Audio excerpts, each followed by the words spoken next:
Nchi za Afrika zitaathirika vipi na vita Mashariki ya Kati? Mtazamaji na mfuatiliaji wa chaneli hii ya Zaki Digital, hii ndiyo sehemu ambayo unapata mkusanyiko wa matukio yote ya kimataifa. Ni kusihi tu kuendelea kusubscribe. Kwa ujumla tutatazama nchi za Afrika zitaathirika vipi na kile ambacho kinachoendelea Mashariki ya Kati. Kuongezeka kwa mapigano kunahatarisha na hata kuharibu zaidi utulivu duniani kote na kuathiri pakubwa biashara ya nishati, usalama wa chakula na hata uchumi, hasa barani Afrika ambako migogoro pamoja na misukosuko ya kiuchumi bado ni mikali kweli kweli. Hii ni sehemu ya taarifa ya Umoja wa Afrika baada ya Israel na Marekani kuanzisha mashambulio dhidi ya Iran. Umoja wa Afrika pia umetaka pande zinazopigana kujizuia ili kupunguza mvutano na hata kuendelea na mazungumzo. Turudi nyuma kidogo, wakati Urusi ilipoivamia Ukraine miezi ya mwanzoni kabisa mwaka 2022,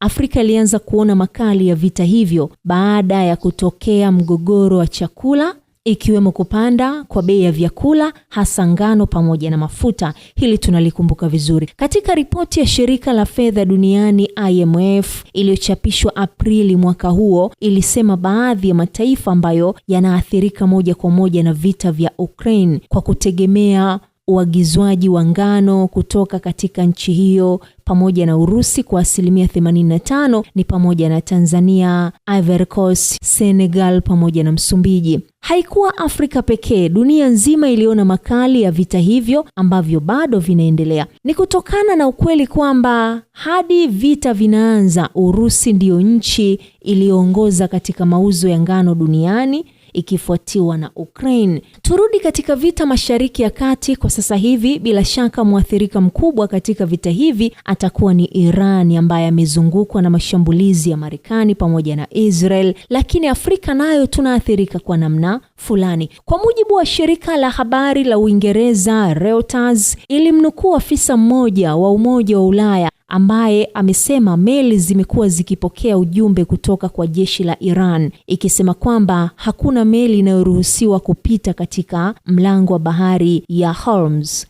Mlango huo ni njia muhimu ya kusafirisha mafuta duniani.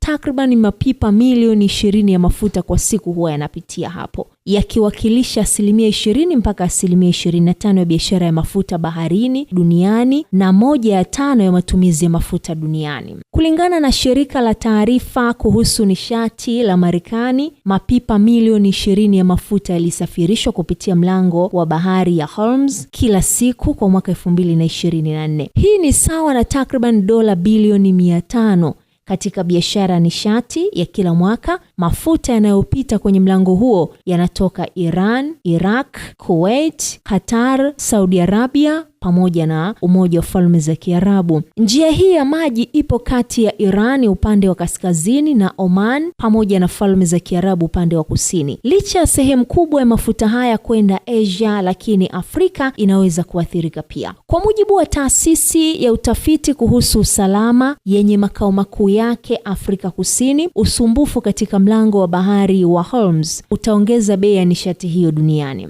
Mashambulizi ya Marekani na Israel yamesababisha Iran kulipiza kisasi kwa kufanya mashambulizi katika kambi za kijeshi za Marekani ambazo zipo katika mataifa ya Kiarabu ya Qatar, Bahrain, Saudi Arabia, Jordan pamoja na Umoja wa Falme za Kiarabu. Kupanda kwa bei ya mafuta duniani kunaweza kuongeza gharama za juu za usafiri na hata nishati kwa ndani. Hilo litaongeza gharama za bidhaa zinazoagizwa kutoka nje, usafirishaji wa bidhaa za ndani na hata mataifa ya Afrika. Nchi za Kiafrika zinategemea sana bidhaa kutoka nje, na kutatizwa kwa njia hii ya biashara na hata gharama kubwa ya usafirishaji kunaweza kuchangia mfumuko wa bei. Kenya imesema mashambulizi hayo yanaweza kuathiri moja kwa moja mauzo ya nje ya nchi, ikiwa ni pamoja na chai, kahawa, maua, nyama, mboga ambazo hutegemea sana masoko ya Mashariki ya Kati. Tanzania inasafirisha sana kahawa, korosho, karafuu na hata bidhaa nyinginezo nyingi mataifa ya Ghuba. Mashambulizi katika Mashariki ya Kati kunaweza kuathiri safari za meli na hata biashara na kuathiri uchumi wa nchi hizo. Ripoti zinaeleza kwamba mashirika kadhaa ya ndege ya kimataifa yamefuta na hata kusimamisha na kubadili njia za ndege kwenda na kuvuka Mashariki ya Kati. Hii ni kutokana na wasiwasi wa usalama.